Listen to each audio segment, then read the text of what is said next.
en la calle.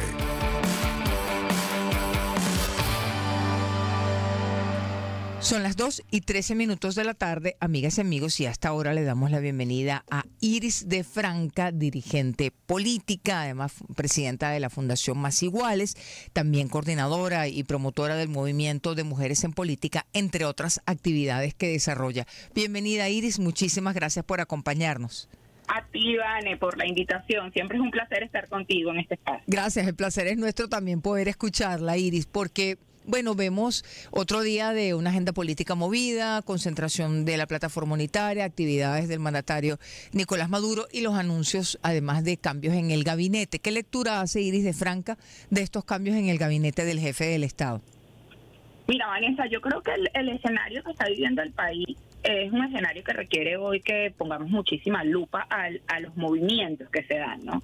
Ayer Nicolás Maduro hizo unos cambios que para mí fueron muy estratégicos, poniéndome en sus zapatos, ¿no? Claro. Pensando un poco como ellos, siento que blindó de alguna forma los sectores más estratégicos de su gobierno para garantizar la estabilidad quizás de aquí al 10 de enero.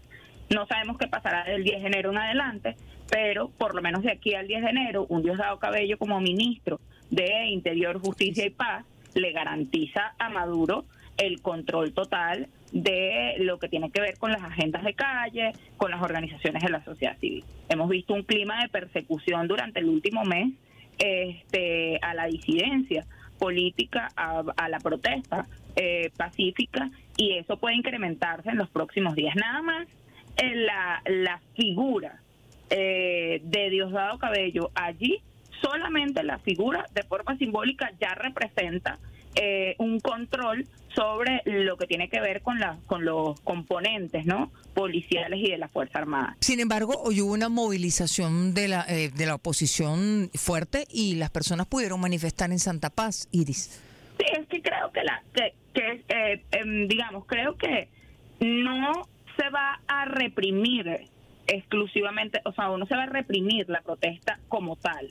Creo que lo que va a ejercer Diosdado, o la labor que va a ejercer Diosdado, es la del control de esas protestas, digamos, con los mecanismos de inteligencia, saber si esas protestas a dónde van, a quién vienen, quiénes son los vinculados, quiénes son los convocantes, el control total. Y a medida que ese control se haga más evidente, pues la oposición dejará de movilizarse con tanta frecuencia y con tanta fortaleza, porque además, Vanessa, no solamente por el tema del terror, del miedo o de esa circunstancia, además la situación económica del país obliga a que las personas pues retomen sus labores. No pueden estar de aquí a enero protestando, y aunque estén de aquí a enero protestando, no van a estar con la misma intensidad.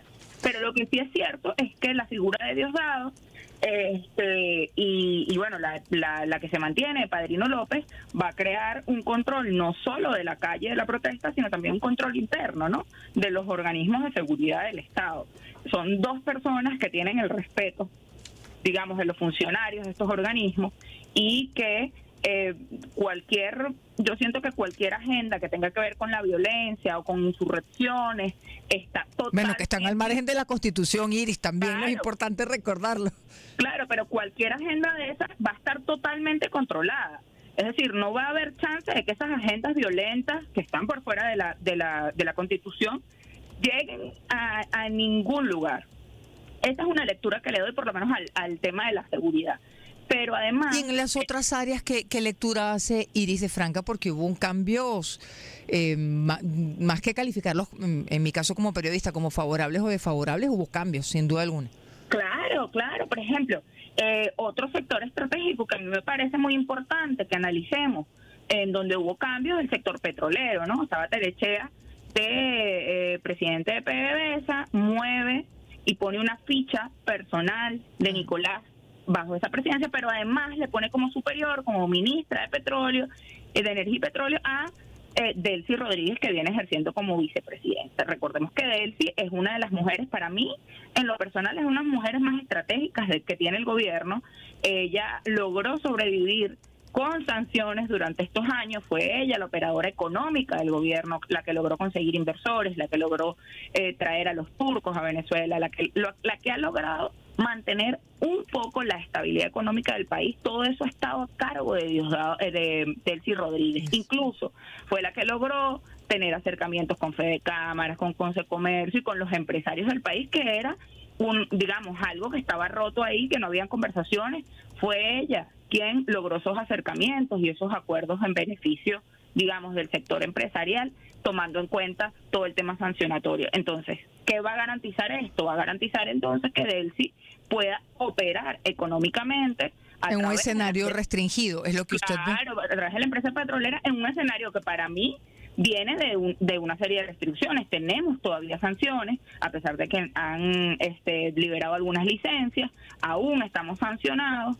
Siguen las conversaciones con Estados Unidos, aunque no sean públicas, pero sigue la relación, digamos, comercial con Estados Unidos, y poner a Delcy ahí me parece un movimiento muy estratégico que está haciendo el gobierno nacional para garantizar, mejorar un poco la economía, o por lo menos mantenerla estable, y abrir canales de comunicación internacional, o seguir abriendo canales de comunicación internacional para las inversiones. Yo creo que son dos nombramientos que hay que en verdad hay que prestarle atención. También hubo un nombramiento, Vanessa, que me llamó mucho la atención. El sector educativo, vamos adelante, y vamos a eso justamente, Iris, porque hay cambios en el sector educativo.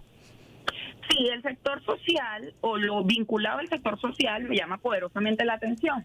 En el caso de lo que es el Ministerio para la Igualdad de Género, bueno, ese no me llama la atención en absoluto, porque me parece que ya es una burla lo que hacen con el tema del Ministerio de Igualdad de Género, donde cada ministra dura unos 3 meses, unos 6 meses, ninguna ministra dura. Creo que no le dan la importancia ni estratégica ni de desarrollo social que tiene ese ministerio, pero sí veo que en el sector educativo hay unos cambios importantes, ¿no? Pone a 2 jóvenes de la generación del 2006, que por cierto, eran los adversarios. Ricardo Sánchez era el líder en ese momento, del movimiento estudiantil opositor, y Héctor Rodríguez era el líder del movimiento estudiantil chavista. Y pues hoy ambos están como ministros, uno como ministro de Educación Universitaria, que es el caso de Ricardo Sánchez, y uno como ministro de Educación. Creo que para darle primero un refrescamiento al tema educativo, una modernización, son 2 jóvenes que han venido trabajando en una agenda de cambios. Ricardo Sánchez trabajó en una reforma de la ley de educación universitaria cuando fue presidente de la Comisión de Educación, Ciencia y Tecnología de la Asamblea Nacional, que al final no se dio, pero hay un trabajo ahí bien adelantado, y eso le permitió tener, digamos, conversaciones con distintas universidades del país, pero también con distintos movimientos estudiantiles. Incluso Ricardo tiene la capacidad de llegarle al sector opositor estudiantil y hablar con el sector opositor estudiantil. Esto se estaría buscando, ¿lo ve Iris como un objetivo estratégico también en este momento? Sí, yo veo que lo que ellos están haciendo es a través de la educación, que es un sector importante, porque la educación, Vanessa, vincula a la familia, vincula a los profesionales, a los obreros y a las instituciones. Es decir, es un sector en donde tú tienes la capacidad de llegar a muchas personas. Cuando nosotros trabajamos el tema del autismo, de la ley, lo veíamos así, ¿no? Porque tú hablas con el niño, no es solo el bienestar del niño, es también a los padres y los representantes, es también a los docentes, es también a los obreros y a todo el personal que hay alrededor de esa persona a la que le brindas la educación. Entonces es un sector bien amplio, y creo que lo que están buscando allí, uno de los déficits que tuvo el gobierno, Vanessa, fue, digamos, la separación que hubo estos últimos años con los movimientos sociales y con la sociedad civil en general. Entonces creo que ellos están buscando un acercamiento a la sociedad civil por medio del tema educativo, abrir una especie de diálogo en ese proceso con 2 personajes que pueden abrir un diálogo, que son potables con la oposición y con las otras instituciones, y pueden abrir un diálogo, como son Héctor Rodríguez y Ricardo Sánchez, que además son caras frescas, renovadas. Abrir un proceso de diálogo social con los movimientos sociales para generar un acercamiento y tratar de modificar o de cambiar un poco lo que tiene que ver con el sistema educativo. Eso tiene para mí una lectura importante. Iris, pero al mismo tiempo eso está ocurriendo mientras se aprueba la ley sobre las organizaciones no gubernamentales. ¿No es contradictorio o es una estrategia de tenaza por un lado y de apertura por otro? Eso te iba a decir, precisamente eso creo yo, porque fíjate, esto se da en un escenario en el en el cual, bueno, hay una persecución hacia las organizaciones de la sociedad civil, pero Vanessa, también se da en un escenario al que a Héctor Rodríguez le entregaron una tarjeta llamada Futuro, que viene siendo un movimiento de movimientos que aglutina organizaciones y movimientos de la sociedad civil, organizaciones que trabajan con temas de autismo, de educación, de mujeres, ecologistas, entre otros, y que ha venido trabajando sigilosamente durante estos meses previos a la campaña, sacó una buena votación electoral, pero que se va a robustecer teniendo al presidente de la organización en un ministerio tan importante como el Ministerio de la Educación, ¿no? Yo creo que ellos, por un lado, van a perseguir algunas organizaciones de la sociedad civil, pero por otro van a brindar una apertura por medio ya sea del Movimiento Futuro o del Ministerio a nuevas organizaciones de la sociedad civil o a otras organizaciones de la sociedad civil y a los movimientos sociales para intentar reconectar con la gente. Yo creo que el gobierno lo que tiene más difícil ahorita, Vanessa, es reconectar con la gente, porque tienen el control de la seguridad y bueno, pueden reprimir, pueden hacer lo que quieran en ese ámbito, ¿no? Y en el ámbito económico, pues tienen el control económico del país. De verdad que esto se parece poco a un socialismo, ¿no? Me parece más bien un capitalismo de Estado, pero además pero el sector de lo social es un sector del que se han desvinculado, y eso lo dice la misma movilización del 28 de julio, cómo la gente decidió cambiar porque la gente se sentía huérfana, desconectada, sentía que el gobierno no estaba, digamos, como acorde a sus luchas. Y hoy ellos lo que intentan es recuperar eso en los próximos meses porque hay una realidad, Vanessa. Ajá, pero recuperar antes de... Es decir, de acuerdo con la lectura que usted hace, conversamos con Iris de Franca a las 2:24 de la tarde, de acuerdo con su lectura, es un gabinete hasta el 10 de enero, es lo que usted ve. Sí, yo creo que esto va a ser un gabinete hasta el 10 de enero. El 10 de enero el gobierno está obligado a hacer unos cambios. Muchos hablan de un gobierno de unidad nacional. Sé que hay mucha presión internacional para realizar un gobierno amplio en donde hayan incluso factores de la oposición. No sé si el gobierno lo está estudiando, si Nicolás Maduro lo está estudiando hoy, pero sé que más cercano al 10 de enero va a tener que estudiarlo, ¿no? Si esa es una posibilidad real. Ahora, eso requiere una negociación. ¿Cómo abres la brecha de la negociación? Bueno, abres la brecha de la negociación precisamente poniendo caras potables en los sectores sociales y en los sectores económicos, porque les guste o no, Delcy Rodríguez puede no ser potable para nosotros como dirigentes opositores, pero es potable para el sector empresarial. Entonces, yo creo que la estrategia de Nicolás es mantener el control del país durante estos meses, que nada se le salga, digamos, del orden, pero además acercarse a los sectores sociales. Y más cercano al 10 de enero, yo veo al gobierno obligado a establecer un diálogo. No lo veo hoy obligado a establecer un diálogo. Nicolás hoy tiene el control del país, esa es la verdad. Y hasta el 10 de enero va a ser así. El 10 de enero puede generar una nueva crisis. Lo que hay que pensar es en qué va a hacer la oposición durante estos meses para que cuando llegue ese momento, pues la balanza pueda dar un poquito para este lado, ¿no? Ahora, y cuando dice que no ve que se vea obligado a abrir diálogo en este momento el jefe del Estado, ni siquiera por la presión internacional.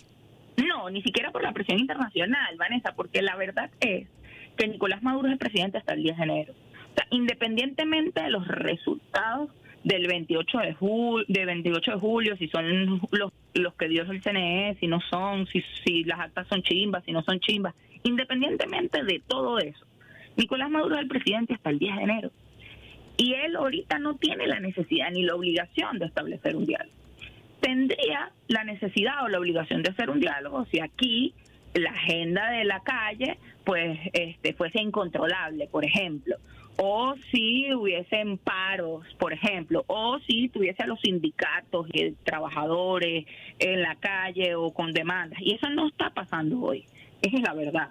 Uh-huh. Eso no está pasando hoy, y con los cambios que te estoy diciendo que se están dando, es evidente que él lo que está es tratando de evitar que se dé. Es decir, está controlando al sector empresarial por medio de Delcy Rodríguez, evitando que haya cualquier medida de boicot económico que le pueda permitir inestabilidad durante estos próximos meses. Está garantizando por medio de Diosdado Cabello el control total, y si es necesaria la represión, pues la represión. Lo hemos visto y lo podemos seguir viendo, la persecución, la encarcelación de personas por pensar distinto. Eso puede pasar y puede seguir, está pasando y puede seguir pasando e incrementarse, porque la naturaleza del liderazgo de Diosdado, que es un liderazgo militar, da para eso. Bueno, un liderazgo además, con ascendencia, obviamente, en un amplio sector del chavismo de antes. Originario, además. Y por otro lado, pues la negociación por medio de el sector estudiantil o por medio de las personas que van a estar enfrente de el sector estudiantil. No te extrañes que aquí vengan Héctor Rodríguez y Ricardo Sánchez en los próximos meses a abrir debates con los profesores para mejorarles los salarios, a abrir mesas de negociación con los sectores. Ese es el escenario que ves, por lo menos en la parte social, Iris. Sí, yo creo una que apertura y disposición al diálogo en estos meses. Yo creo que ellos se van a enfocar en eso, porque ese es su trabajo, ¿no? Su trabajo es mantener contento al sector universitario y al sector estudiantil de aquí al 10 de enero. Entonces ellos van a usar sus facultades de diálogo que tienen y su apertura con la oposición y con los otros sectores para garantizar esa estabilidad, para garantizar que el sindicato de maestros, que trabajadores de la educación pues estén contentos. ¿Ve factible una amnistía? Nos queda un minuto apenas, Iris. ¿Ve factible una amnistía general tomando en cuenta los reclamos de las madres, de los padres, de las familias, de los movimientos de derechos humanos? No veo una disposición por parte del gobierno en estos momentos, Vanessa, es la verdad. Nosotros hemos tenido y hemos hecho muchos intentos con los detenidos que tienen discapacidad, que son más o menos 25 a nivel nacional, que tienen autismo, algunas discapacidades motoras. Tenemos un chico con síndrome de Down, un chico con discapacidad auditiva y de comunicación, y no hemos obtenido mucho. Esa es la verdad. Ni siquiera para las personas con discapacidad. ¿Dónde están las personas con discapacidad recluidas? Bueno, a la mayoría está en Yare 3, hay algunos en algunas comandancias regionales, hay 3 en el interior, 3 en el Zulia, unos 5 más distribuidos por el interior del país, pero no ha habido disposición ni siquiera para eso. Hay disposición de algunos funcionarios, de algunas medidas, de bueno, vamos a permitir que los vean más, vamos a permitir que le pasen las pastillas, vamos a permitir, pero disposición de dar medidas cautelares, de dar medidas sustitutivas de la privativa de libertad mientras se da la investigación, pues no las hay. Bueno, en este momento no las hay, esa es la verdad, ni para los niños, niñas y adolescentes, ni para las personas con discapacidad, ni para las mujeres, ni para los presos en general. Y yo creo que vamos a estar unos meses más en esta situación porque, te repito, lo que al gobierno ahorita más le interesa es mantener el control de la seguridad de la nación. Y para eso, pues, cosas como las que estamos viendo, tan difíciles como tener más de 1.800 personas detenidas, ellos están obligados a hacerlo. No es lo que queremos. Yo estoy trabajando arduamente, por lo menos en la materia de discapacidad, para ver qué logramos, pero es una realidad que está ahí, hay que analizarla, ¿no? Y hay que diseñar estrategias, Vanessa, que es mi llamado, diseñar estrategias en base a las realidades que estamos viendo, claro. Que es lo más importante. Iris, muchísimas gracias, un gran abrazo, gracias por atendernos. Un abrazo, Vanessa. Feliz tarde, 2:31.